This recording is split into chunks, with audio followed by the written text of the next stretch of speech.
Hi friends, welcome to UVC reviews. నాన్న మనల్ని ఎప్పుడు వెంటాడే ఎమోషన్. అమ్మ ప్రేమ గురించి, అమ్మ ప్రేమ గొప్పతనం గురించి మాత్రమే అందరూ మాట్లాడుతుంటారు. కానీ నాన్న గురించి పెద్దగా ఎవ్వరూ మాట్లాడరు. కానీ నాన్న అనే ఎమోషన్ మాత్రం మనల్ని ఎప్పుడూ వెంటాడుతూనే ఉంటుంది. నాన్న భుజాల మీద నుండే ప్రపంచాన్ని చూస్తాం. నాన్న వేలు పట్టుకునే నడక నేర్చుకుంటాం. మన లైఫ్ లో మనకి ఎన్ని రిలేషన్స్ ఉన్నా కూడా నాన్న ప్రేమ ఎంతో ప్రత్యేకమైనది. నాన్న ప్రేమను మనసుకు హత్తుకునేలా స్క్రీన్ మీద మనకు చూపించిన కొన్ని సినిమాల గురించి ఈ వీడియోలో డిస్కస్ చేసుకుందాం. స్కిప్ చేయకుండా వీడియో చివరి వరకు చూడండి. ఈ వీడియో మొత్తం చూశాక మీరు ఒకటే అంటారు, my daddy is my hero అని. ఫ్రెండ్స్, మీకోసం ఇలాంటి ఇంట్రెస్టింగ్ వీడియోస్ ఎప్పటికప్పుడు మీకు అందిస్తూనే ఉంటాం. మీరు మాత్రం మా కోసం జస్ట్ ఒక క్లిక్ ఇస్తే చాలు. అదేనండి, వీడియో కింద కనిపించే సబ్స్క్రైబ్ బటన్ మీద గట్టిగా క్లిక్ చేసి మా ఛానల్ ని సబ్స్క్రైబ్ చేసుకోండి. అలాగే బెల్ ఐకాన్ ని కూడా యాక్టివ్ లో పెట్టుకోండి. Thanks for that friends. ఇంకా వీడియోలోకి వెళ్ళిపోదాం. ఫాదర్ అండ్ సన్ బాండింగ్ మీద వచ్చిన సినిమాల లిస్ట్ లో మనం ముందుగా చెప్పుకునేది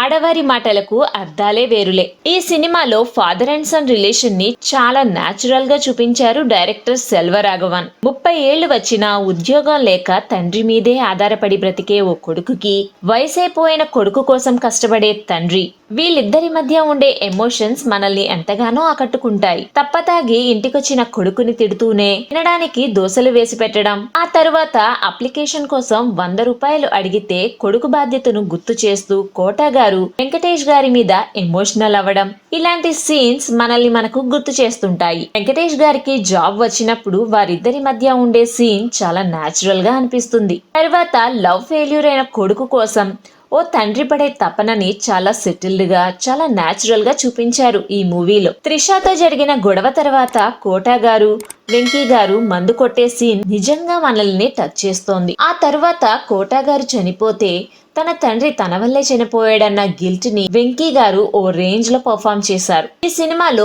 వెంకీ అండ్ కోటా గారి మధ్య వచ్చే ప్రతి సీన్ ఆసమ్ అనే చెప్పాలి. అందుకే ఈ సినిమా ఇప్పటికీ మనందరికీ all time favourite movie. Bommarillu father and son relation ని పర్ఫెక్ట్ గా ఎస్టాబ్లిష్ చేసిన సినిమాల్లో ఈ మూవీ ముందు వరుసలో ఉంటుంది. మీకు గుర్తుందో లేదో గానీ ఈ సినిమా రిలీజ్ అయిన టైంలో ప్రతి ఒక్క సన్ తనని తాను ఈ సినిమాలో సిద్ధుగా, ప్రకాష్ రాజ్ ని తన ఫాదర్ గా అనుకోని కుర్రాడు లేడంటే నమ్మండి. అలాగే ఫాదర్స్ కూడా వైస్ వర్సా. అందుకే ఈ సినిమాకి అందరూ అంత బాగా కనెక్ట్ అయ్యారు. అంతెందుకండి, ఇప్పుడు కూడా ఈ సినిమా ఏదైనా ఛానల్లో వస్తుంటే మనకి ఛానల్ మార్చాలని అస్సలు అనిపించదు. మనకే తెలియకుండా చూస్తూనే ఉంటాం. అంతలా కనెక్ట్ అయిపోతాం. నాకు తెలిసి 2 తెలుగు స్టేట్స్ లో ఈ సినిమాని ప్రతి ఒక్కరూ 1 కంటే ఎక్కువ సార్లు చూసిన వారే ఉంటారు. మీరు ఎన్నిసార్లు ఈ సినిమాని చూసారో కమెంట్ సెక్షన్ లో తెలియజేయండి. నేనైతే ఇప్పటికీ ఓ 10 సార్లు పైనే చూసుంటాను. తన కొడుక్కి అన్ని ఇస్తున్నాను అనుకుని అతి ప్రేమ చూపించే ఫాదర్ క్యారెక్టర్ లో ప్రకాష్ రాజ్ తన ఇష్టాలకు సంబంధం లేకుండా తన ఫాదర్ ఇష్టాల జీవిస్తూ తన బాధను పైకి చెప్పలేక నలిగిపోయే పాత్రలో సిద్ధార్థ్ తన కెరీర్ లో బెస్ట్ పెర్ఫార్మెన్స్ ను ఇచ్చి పడేశారు ఈ సినిమాలో. ఈ సినిమాలో ఒక ఫాదర్ ఎలా ఉండాలి, ఒక సన్ ఎలా ఉంటే బాగుంటుంది వంటి విషయాలన్నీ చాలా బాగా చూపించారు డైరెక్టర్ భాస్కర్ గారు. ఒక్క మాటలో చెప్పాలంటే ఫాదర్ అంటే బొమ్మరిల్లు ఫాదరే అనేలా ఉంటుంది ఈ movie. Surya son of Krishna father and son relation కి ఒక మంచి దృశ్య కావ్యంలా ఉంటుంది ఈ సినిమా. మన నాన్న మీద మనకు గుండెలోతుల్లో ఉన్న ప్రేమను ఒక కవిత రూపంలో రాస్తే ఎలా ఉంటుందో అలా చూపించారు గౌతమ్ మీనన్ ఈ సినిమాలో. చిన్నప్పటి నుంచి తన కొడుక్కి అడుగడుగునా ఇన్స్పైర్ అవుతూ ఓడిపోయిన ప్రతిసారి అండగా ఉంటే దాని రిజల్ట్ ఎలా ఉంటుందో ఈ మూవీలో మనం చూడొచ్చు. ఈ మూవీలో ఫాదర్ అండ్ సన్ కి మధ్య ఉండే బాండింగ్ చాలా న్యాచురల్ గా ఉంటుంది. స్కూల్ డేస్ లో తన గర్ల్ ఫ్రెండ్ గురించి జరిగిన గొడవ దగ్గర నుండి తన లవ్ ఫెయిల్యూర్ అయ్యి డ్రగ్స్ కి అడిక్ట్ అయినప్పుడు ప్రతి సందర్భంలో తన ఫాదర్ తన కొడుక్కి అండగానే ఉంటాడు.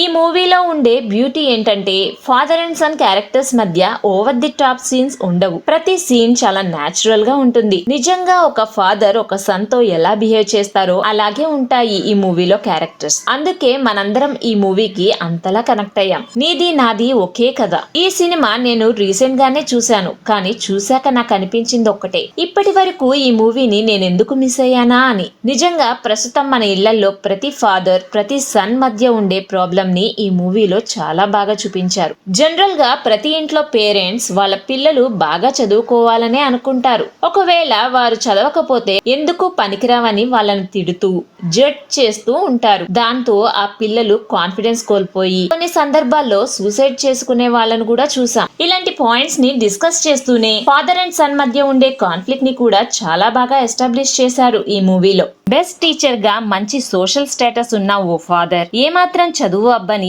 ఓ కొడుకు, వీళ్ళ మధ్య వచ్చే సీన్స్ ప్రెజెంట్ పేరెంట్స్ ని వాళ్ళ మైండ్ సెట్ ని రిఫ్లెక్ట్ చేసే విధంగా ఉంటాయి. ప్రెజెంట్ యూత్ తమ ఇళ్లలో ఫేస్ చేసే ప్రాబ్లమ్స్ ని చాలా క్లియర్ గా చూపిస్తారు ఈ మూవీలో. ఎంతో ప్రేమగా పెంచుకునే కొడుకు సరిగ్గా చదవలేదన్న కారణంతో కొడుకుని దూరం పెడతాడు ఆ ఫాదర్. తన తండ్రిని ఎలాగైనా సరే ఇంప్రెస్ చేయాలని చూసే కొడుకు. వీళ్ళిద్దరి మధ్య వచ్చే సీన్స్ లో ఏదో ఒక సీన్ లో మనల్ని మనం ఊహించుకోకుండా ఉండలేం. ఎందుకు పనికిరాడనుకున్న కొడుకుని తన తండ్రి ఎలా యాక్సెప్ట్ చేస్తాడు అన్న విషయాన్ని చాలా ఎమోషనల్ గా ప్రాక్టికల్ గా చూపిస్తారు ఈ మూవీలో. ఒకవేళ ఈ మూవీని చూడకపోతే తప్పకుండా ఒకసారి చూసేయండి. ఇక last but not the least, Jersey.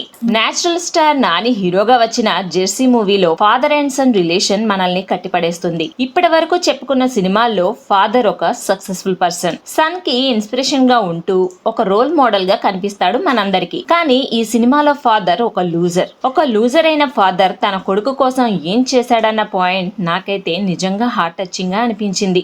ఈ మూవీలో నాని జాబ్ పోగొట్టుకుని ఖాళీగా తన వైఫ్ సంపాదన మీద బ్రతుకుతుంటాడు. తన కొడుకు తనని ఫస్ట్ టైం తన బర్త్డే గిఫ్ట్ కోసం ఒక కోరిక కోరుతాడు. అదే తనకి ఒక జెర్సీ కొనివ్వమని. కానీ అది తీర్చలేని పొజిషన్ లో ఉంటాడు నాని. ఎలాగైనా సరే తన కొడుకుకి జెర్సీ కొనివ్వాలని చేయని ప్రయత్నం ఉండదు. ఆ ప్రాసెస్ లో తన భార్యతో తిట్లు కూడా తింటాడు. అది గమనించిన తన కొడుకు నాకు జెర్సీ వద్దంటూ నానితో చెప్పే సీన్ అయితే మన హార్ట్ టచింగ్ గా ఉంటుంది. ఎలాగైనా సరే జెర్సీ కొనివ్వాలనే ప్రాసెస్ లో తనని తాను తిరిగి పొందుతాడు నాని. ఈ ప్రాసెస్ లో క్రికెట్ టీమ్ కు సెలెక్ట్ అయ్యాక రైల్వే స్టేషన్ లో వచ్చే సీన్ మాత్రం నెక్స్ట్ లెవెల్ అంతే. నాకైతే నాని కెరీర్ లో బెస్ట్ పర్ఫార్మెన్స్ ఇచ్చింది ఈ మూవీలోనే అనిపిస్తుంది. ఒక కొడుకు కోసం ఒక ఫాదర్ ఏం చేయగలడు అనే పాయింట్ ని చాలా హార్ట్ టచింగ్ గా చూపిస్తారు ఈ మూవీలో. That's all for this video friends. ఈ వీడియో చూసాక మీలో ఎంతమందికి మీ ఫాదర్ గుర్తొచ్చారు, ఎంతమందికి my dad is my hero అనిపించిందో కమెంట్స్ లో తెలపండి.